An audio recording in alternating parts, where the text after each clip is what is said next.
130. Moving. Rain and Tallheart stood beside a high table strewn with chunks of metal and containers of various dangerous substances, along with a notebook and a few other pieces of equipment. The centerpiece was a wire rack holding a line of what Reason called number 1 potion bottles. These looked like stubby, flat-bottomed test tubes, which was appropriate, as that was how they were being used at the moment. Each contained a small piece of impure aluminum and a trial solvent, denoted by the label on the tube. Rain had been watching the experiment closely, but looked up as he sensed someone approaching. It was Ellis, using both hands to carry a scabbarded sword in front of him. Ellis was a thatch-haired man, a teen really, being barely older than Kettle, with a strong nose and a freckled face. Unlike Kettle, he'd had a formal job in Felsedanis before the shift as an apprentice to his father, a farrier.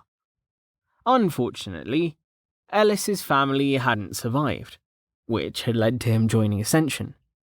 It was a depressingly common story among the company's members. "Excuse me, Tallheart," Ellis said as he reached the table. Tallheart rumbled, not looking up. "I'm done," Ellis said, holding out the sword. Tallheart rumbled, not as a question this time. He took a step back from the table and turned to face Ellis, then accepted the offered weapon. Rain tilted his head. "What's this about?" Tallheart drew the sword, revealing it to be an Ascension standard issue longsword, though that had already been obvious from the rough, monster-hide scabbard. Tallheart sighted down the blade, his face unreadable. Then he ran a gauntleted finger along the sharpened edge. His gauntlets were enchanted to transmit physical sensation, something Rain was incredibly envious of, though the enchantment was broken in one of them. Tallheart said, twisting the blade to check it in the other direction. He then rapped the sword against the table, striking hard with the flat of the tip, and watching as the metal vibrated. "Acceptable," he finally said. He resheathed the sword, then, instead of offering it to Ellis, who was beaming like a child praised by a stern father, held it out to Rain. "Here." Rain tilted his head, then took the weapon. He drew the blade a few centimeters from its scabbard, closely inspecting the symbol etched into the metal. A stylized arrow above an arc, meant to be the curve of the planet. Sweeping lines spiraled around the arrow, representing mana in motion. The symbol of Ascension. Jameis had designed it, and Tallheart had been etching it into all of their important gear so it could be identified if it ever fell into the wrong hands. Rain looked at Ellis questioningly, trying to keep the disbelief from his voice. "You made this?" "I didn't," Ellis said quickly, glancing at Tallheart. "I only repaired it." "Oh," Rain said, letting the sword slide back into its scabbard. "This is totally my sword, isn't it?" Tallheart said. Rain smiled sheepishly. "Sorry again about that, Tallheart. I'll treat it better next time." "Do not apologize to me," Tallheart said, face impassive. "Apologize to Samson." Rain chuckled. "Yeah, I probably should." He turned to Ellis, raising the sword slightly. "Great work. It looks as good as new." "Thanks," Ellis said, still smiling. "So, Tallheart's teaching you?" Rain asked. "No," Tallheart rumbled, even as Ellis simultaneously said, "Yes." Rain raised an eyebrow, looking between them. Tallheart blinked slowly, then turned away without giving an answer, returning his attention to the table. Ellis laughed. "Teaching might not be the right word. He gave me the sword and told me to fix it. No instructions beyond that. Still, he could have done it himself with a simple touch, thanks to those skills of his. So, the only reason for him to give it to me would be so I could gain the experience." "Sounds like teaching to me. Rain said, grinning as he slipped the scabbard through a loop, meant for it on his belt. He looked to the side, having noticed Starvo rapidly approaching. Myth and reason weren't with him. Tallheart suddenly grunted, pulling one of the bottles from its frame. He tapped it with his finger, then shook it vigorously, and held it up to the light. "This one," he said after a moment. "Oh," Starvo said, having reached the table. He grabbed for the bottle, but Rain's shout brought him up short. "Gloves!" Starvo rolled his eyes, but paused on one of Reason's insulated chemistry gloves, before taking the bottle from Tallheart. He frowned, peering at the charcoal-coloured liquid inside. "Looks like cloudy ink." "The metal is in the liquid," Tallheart said, wiping his thumb on a rag and leaving a dark smear. "Get it out." Starvo snorted. "Did I start speaking in rhyme and wearing a high-collared coat when I wasn't paying attention? And why is it warm? Did you heat it?" "Reason is not here," Tallheart said, ignoring the question. "Yeah, because he's actually packing, like you're supposed to be doing," Starvo said. He turned grumpily to Rain. "The mirror's here again. Vanna says he's being an officious bung, and that she needs you to put the fear of the depths into him." He looked back at Tallheart. "She also said to get the great antlered snail moving." Rain opened his mouth, but Ellis surprisingly spoke first. "I highly doubt she said it like that," he said to Starvo, then turned to Rain. "If you'll excuse me, I need to go back as well. I just wanted to finish fixing your sword before I put away my tools. Let me know if you damage it again, and I'll try to set it right for you. Now that Tallheart has given me permission to use his forge, I can deal with the small stuff." "Thanks, Ellis," Rain said. "I'm happy to hear that." The young man nodded respectfully to him, then bowed formally to Tallheart before departing. Rain gestured to the cluttered table. "I guess I'll help you two pack this up." He edged over to the notebook, sitting there, then spun it to face him. "Which one is that, Starvo?" "Potassium hydroxide 50%, Starvo answered, reading the label. "That means caustic potash, right?" Rain nodded as he jotted it down. Looks like Reason was right. So that's one more point for chemical intuition. I could have sworn he'd need an acid, not a base. "We shall see," Tallheart said, carefully taking the bottle back from Starvo. "This may be yet another false path." He shook his head. "You should go help Vanna, Rain. The goat and I will deal with this." "Bah!" Starvo said, mimicking the animal. Rain smiled. Starvo really did look a bit goat-like, with the white goatee he'd started wearing recently. He'd fully adopted his nickname, rather than trying to fight it. Rain laid a friendly hand on the old man's shoulders. As he spoke to Tallheart, "You're probably right. I should go do captain-y things. I'll catch you two later." He took his hand away and gestured to the test tubes. "I don't think I need to tell you this, but be careful. Without Reason in me, there's no purify and no fume control. There'll be nobody here to save you if you accidentally make chlorine gas or something." Tallheart rumbled. "Give us a little credit, Rain," Starvo grumped. "We'll be careful." Rain snorted, prepping an "I told you so" for later, then left them to it. He wasn't truly worried, not with them both being awakened and with healers on standby.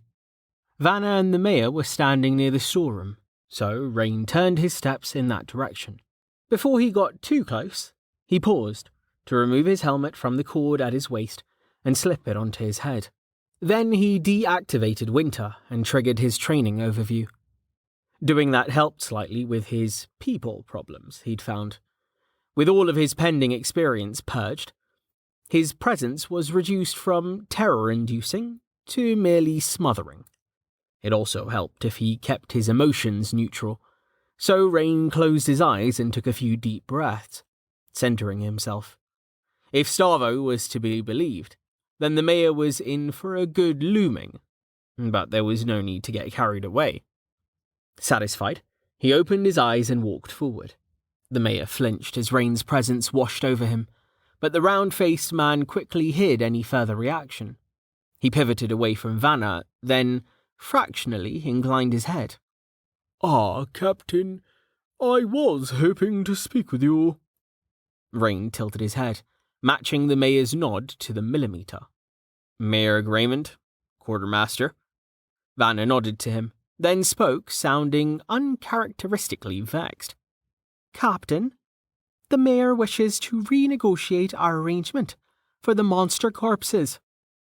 "I see," Rain said. He pivoted his helmet so he was staring directly at Mayor Graymond, saying nothing. He let the silence stretch. "Well," the mayor said, struggling to meet his gaze, "we didn't expect you to gather so much in such a short time. When I made that deal, it was reflective of how dire our situation had become. I've got the rest of the council screaming at me now, saying that I'm paying 10 times as much as the food is worth." Rain frowned. Something about the man's tone seemed off. "What's his game?" He shifted his gaze to Vanna. "We're only asking them for what they find inside the monsters we're providing them. Right?" Vanna nodded. "So far, they've given us 3 cold, 1 force, 1 chem, and 18 tel." "That's it?" Rain asked, mentally running the numbers. "That's not even close to what I was expecting." He shifted his gaze back to the mayor. "There's more to come, of course," the mayor said, trying to seem outwardly unconcerned, though he was beginning to sweat. "We're not quite done processing it all yet." Rain nodded, though his eyes were narrowed behind his visor. "Understood. What exactly are you proposing, Mayor?" "Well," the mayor said, glancing at Vanna, who was still scowling at him. He cleared his throat. "As Vestval is guaranteeing you access to the crack and all of the riches therein, the council feels that it is only reasonable for you to give us the half of whatever we extract, including the Tel and Chris within the monsters you are providing." Vanna slashed her hand down sharply. "You asked us to deal with the crack because you couldn't? You can't suddenly change that and try to charge us for the privilege of protecting you. That's not how it works. And half? That's insane." Rain held up a hand, motioning her to back down. Damn, she's pissed. Just what happened here before I showed up? He pivoted his helmet back to the mayor and let the silence work. "Perhaps 4 in 10? The mayor said after a long hesitation. 3? Rain kept staring, watching the man sweat. Finally, he shook his head slowly and spoke. "Ascension is here to help, Mayor Graymond. We are not going to let you take advantage of us. An organization such as ours requires crysts and tel, just as you require food and protection. It is a mutually beneficial relationship, and the deal is more than fair as is. It stands." The mayor heaved a resigned sigh. He suddenly seemed to relax, as if he'd been pretending to be more afraid than he was. "Well, it was worth a try." "See?" Vanna signed in hand code, then gestured to the mayor. "Noble, asshole, fake." Rain allowed himself a smile behind his visor. "Since you're here, Mayor Graymond, we should discuss the evacuation of the city." "Evacuation?" the mayor said, suddenly incredulous. "Are you serious?" "Yes," Rain said. A stubborn note entered the man's voice. "We are not evacuating. Not if that crack leads to the depths. Vestval is poised to become the next City of Lights." Rain shook his head. "That isn't gonna happen. Aren't your people still dying in their beds?" "Some," the mayor said, waving hand. "People die every day in winter. It is no worse now than it has ever been. We have the situation under control. We appreciate your help, but we don't need it." Rain scowled, releasing his hold on his emotions. The mayor quailed, taking a step back. The reaction seemed more authentic this time.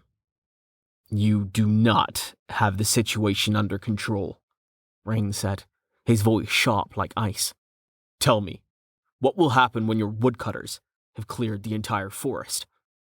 I thought your light bulbs... The mayor licked his lips, looking to Vanna for help and finding none. We don't have that many, Rain said. The agreed-upon fiction was that the bulbs had been purchased, not made.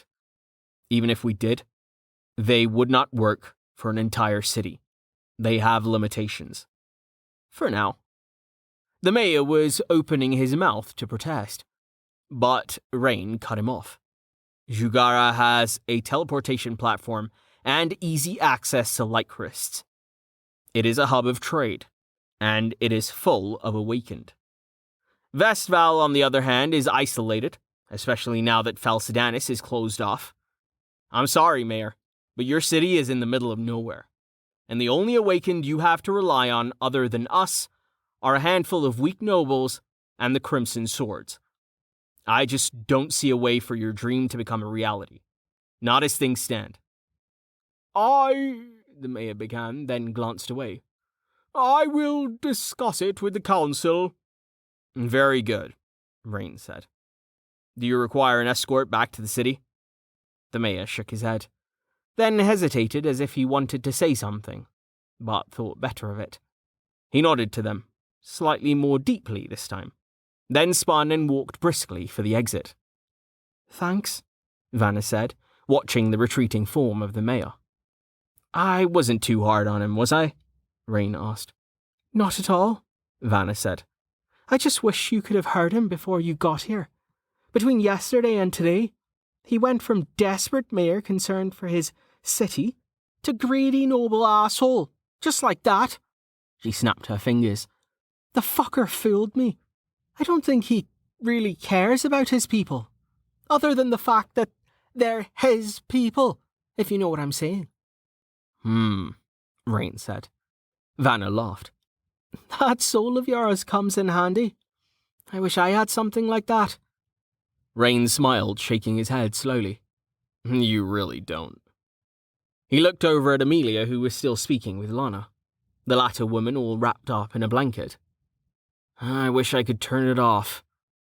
Almost as if she felt his gaze, Amelia swiveled her head to look at him. He smiled, then waved, beckoning. Rain blinked, then pointed to himself. Amelia nodded. She spoke into Lana's ear briefly. Then the younger woman looked at Rain and nodded as well. Huh. Looks like the girl wants to talk to you after all, Vanna said. What are you going to do with her anyway? Rain shrugged.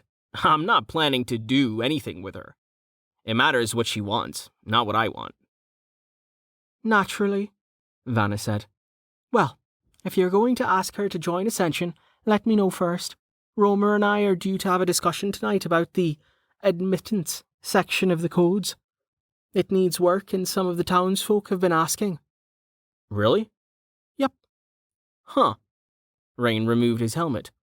I suppose I should have expected that. He shook his head. I wasn't planning on recruiting her, but if she asks, well... Anyway, I better go over. Vanna nodded, then walked away, as Rain began heading in Amelia's direction. After tying his helmet to his belt, he took a deep breath and ran his hands through his hair to straighten it. He hadn't used any magic since he'd purged his soul, but he purged it again anyway, just in case. Here we go. He could tell the moment his influence brushed against the two women waiting for him. There was a flash of connection between him and Amelia as the party formed, or more accurately, as Rain became aware of it existing. Link's sight had the same range as the effect of his damaged soul, more or less, while parties had no range limit, as far as he knew. It was a subtle feeling, Link's sight, but he was so used to it by now that he was treating it just like any other sense. Hearing, sight, smell, and so forth. Any revelations about the correlation between the new sense and the damage to his soul were old hat at this point. Unfortunately, Rain was also well used to the sudden, forced expression that formed on Lana's face. There was no flash of link sight from the young woman's direction, but that wasn't because she was unawakened or anything. It merely meant that Rain and Amelia's party didn't include her, based on everyone's current defined intentions. She isn't panicking this time, at least. Lana's expression grew even more strained as he continued his approach, and she shifted marginally closer to Amelia, almost as if she wanted to hide behind her. Then, to his surprise, she stepped deliberately back away. As Rain came to a stop, she bowed to him deeply. "Captain Rain," she said, not rising from the bow. "I am honoured." Rain blinked, then looked at Amelia, who seemed amused. The line from a movie ran through his head, and he smiled and raised his hands. "We don't do that here." The woman peeked up at him from her bow, unease creeping back into her expression along with uncertainty. "Bowing," Amelia said. "He means bowing. You don't need to treat him any special way if you don't want to, or any of us for that matter. The only one you bow to is Tallheart. It's a Servidian thing, and even then it's overly formal in most situations."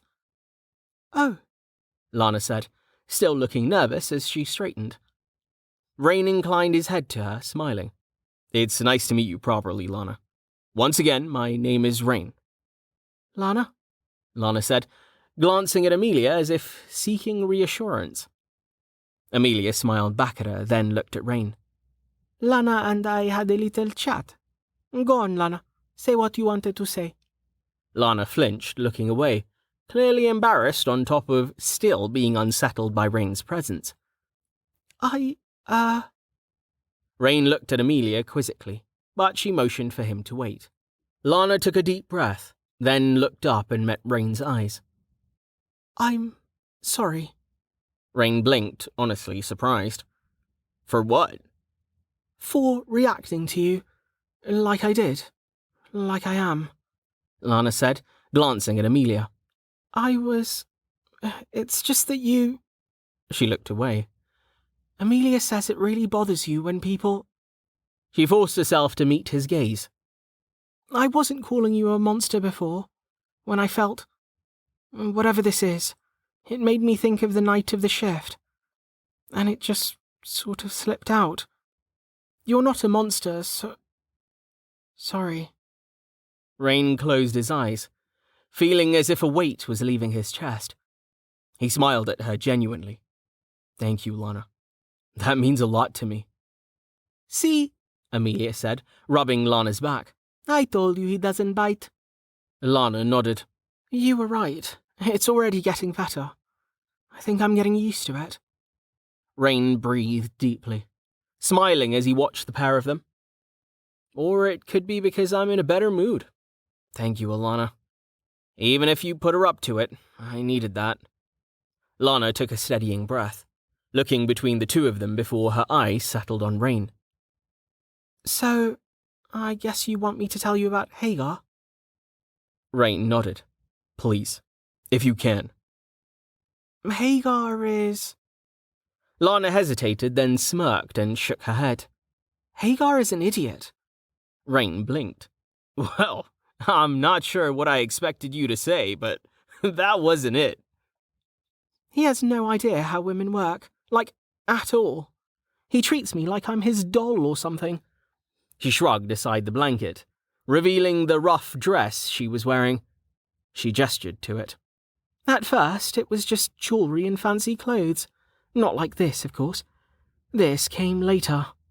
Anyway, he gave them to me and told me to wear them for him." She shook her head.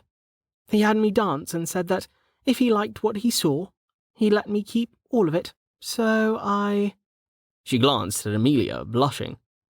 "I don't need to give him all the details, do I?" Amelia shook her head, then looked at Rain. "I'll cut right to it. Yes, Rain, it was basically what you thought. Hagar was using her for sex, but he didn't force her physically. He used money and his status as an adventurer. She might have been able to say no, but She felt like she couldn't. Lana wrapped the blanket back around her shoulders, looking down at her feet. Rain realized he was scowling, and quickly clamped down on his emotions as Lana began to edge toward Amelia again. Damn soul. He shook his head. Do you want to get away from him? Lana hesitated, looking first at him, then at Amelia. You're stronger than they are, right? Hagar and his friends? Amelia nodded. We are. Rain glanced at her. She sounds so certain. Then, Lana said, bringing his attention back to her. She hesitated, then forced herself to meet his eyes again. Please protect me from him, she said in a rush. I don't know how he'll react, but the other one, Skinner, he scares me. Hagar sees me as a bird in a cage, but that one, she shuddered. It's like I'm even less than that. Like I'm just meat. Hagar might send him after me or something. To get me back, or... Rain clenched his fists, straining to keep his emotions under control. We'll protect you, he said, looking at Amelia. There's no question about that. That's right, Amelia said, wrapping an arm around Lana's shoulders. Did the others do anything to you? Or was it just Hagar? Rain asked. Lana shook her head. Just him. And did any of them do something like this to anyone else? Lana shook her head. No, she hesitated. At least, I don't think so. Not at the inn, not while I was there. Rain nodded, then straightened himself up. You can stay with us for as long as you like. You're right, though. It will likely cause an incident when Hagar finds out. Are you sure you can protect me? Lana said. If it's going to cause a problem. Rain scoffed. If it causes a problem, we'll solve it. Who do you think we are? You're with the guild, right? Lana asked. Some of us, Amelia said, taking her arm from the woman's shoulders. But who we are has nothing to do with it. She gestured at the line of sleds being tended by the white-cloaked members of the company. We're Ascension. It's its own thing. Okay, Lana said. She took a deep breath. I won't get in the way, I promise. I'll even make myself useful. It must take a lot of work to keep your cloaks so white. I can help you wash. Rain raised his hands again, cutting her off. We don't do that here. What? Lana asked. Wash, Rain said, smiling softly, amongst other things. According to Jameis, Vestval had been a mining town back when it had been founded. The hills in the area had been rich in iron, leading to the growth of the settlement. Gradually, the nascent city had switched to a more agrarian focus, as the easily accessible iron was depleted, and they were forced to support themselves in other ways. Amazingly, the city had survived this transition, rather than falling apart. There was no large river nearby, but there were a number of small streams and a stable aquifer, which combined were reliable enough to support the city's population and the surrounding farms. It was about an hour's hike north from Vestval to where the crack had opened. The chasm was in a rocky area scattered with the abandoned mines of the city's youth.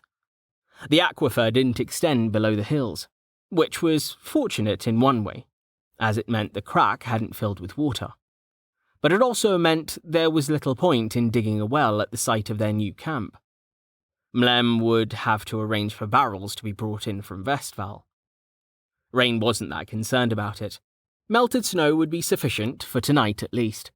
Water was just one of many things he needed to think about when planning out their new camp. After all, they might be here for a while. At the moment, he was standing at the edge of the crack, looking down.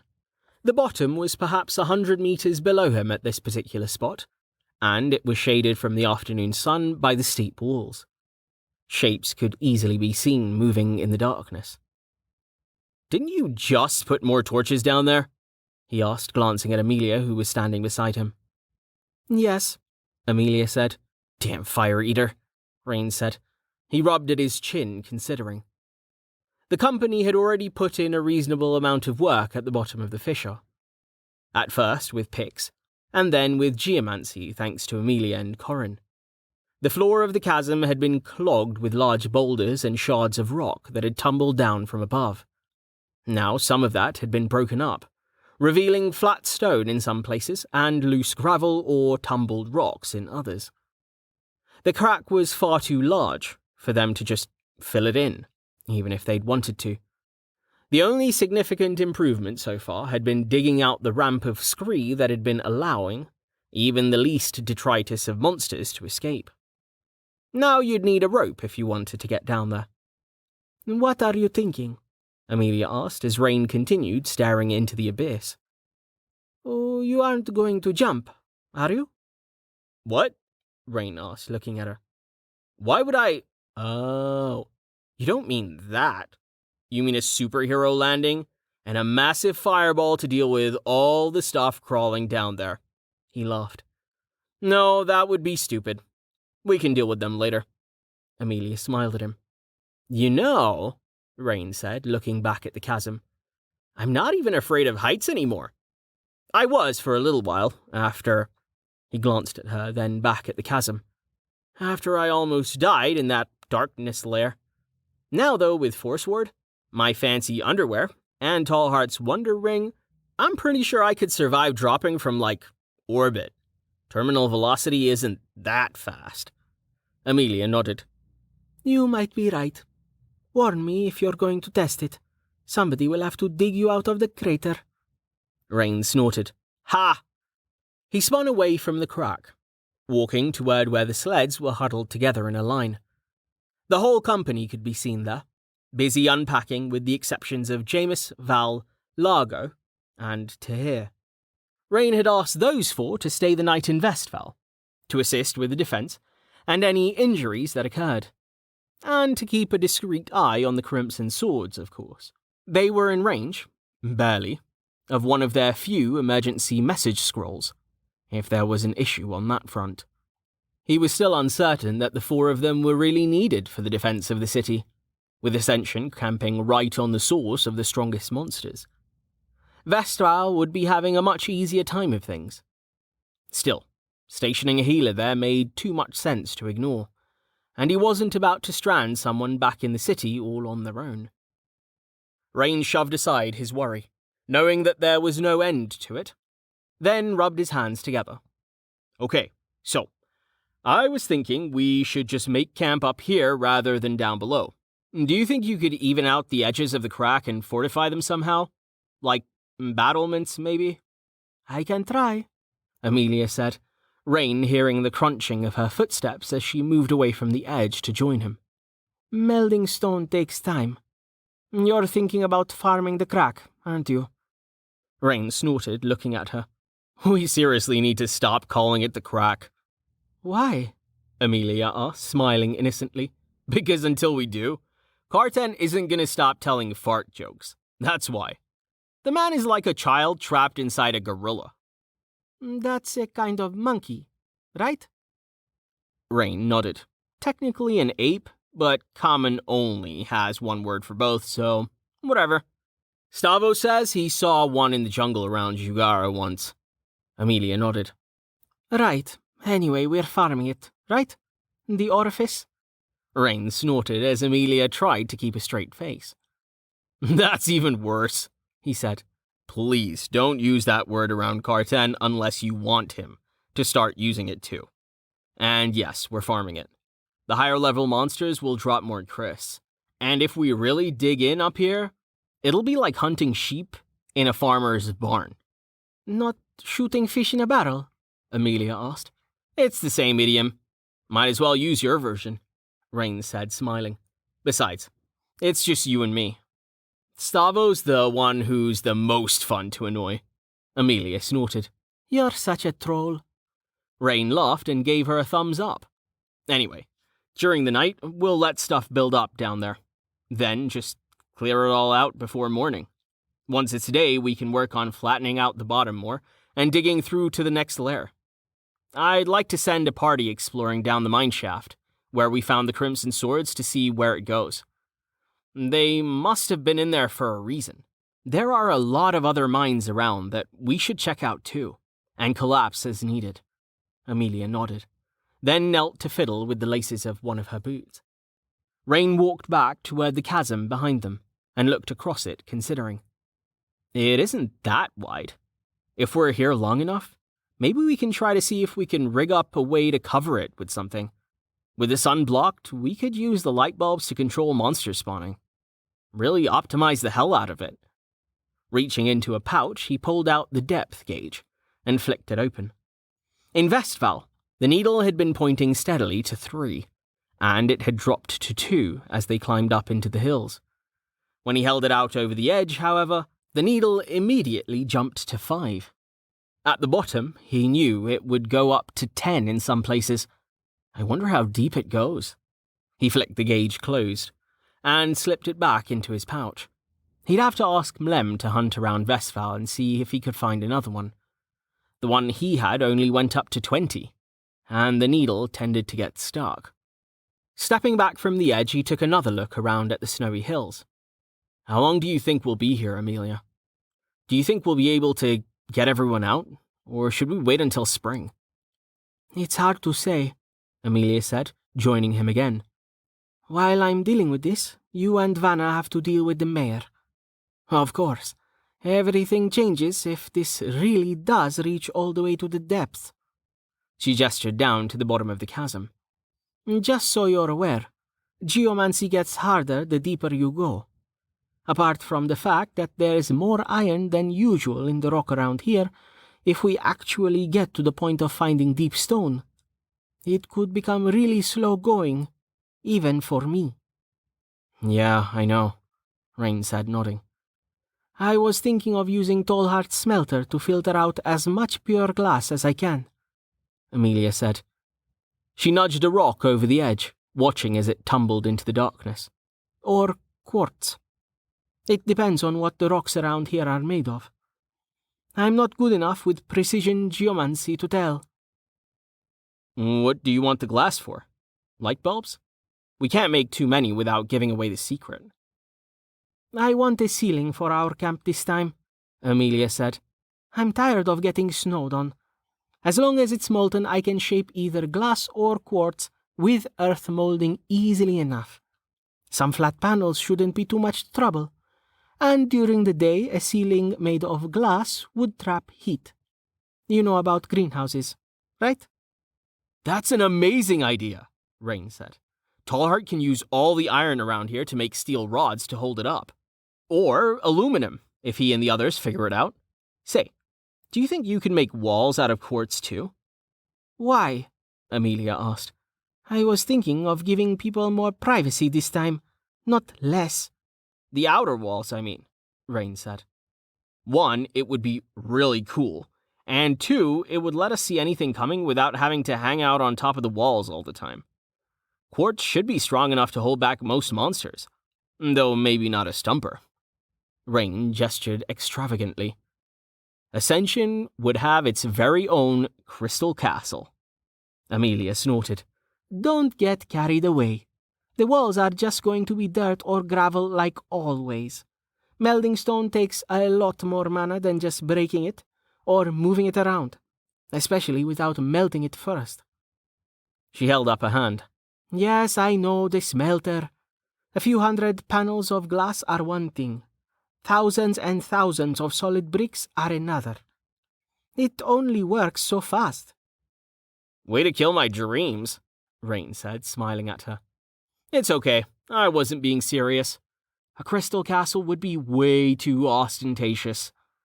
Amelia smiled back. Just a bit. She looked around, then cracked her knuckles. Okay, I'm going to get started. I was thinking of making 2 big rooms this time.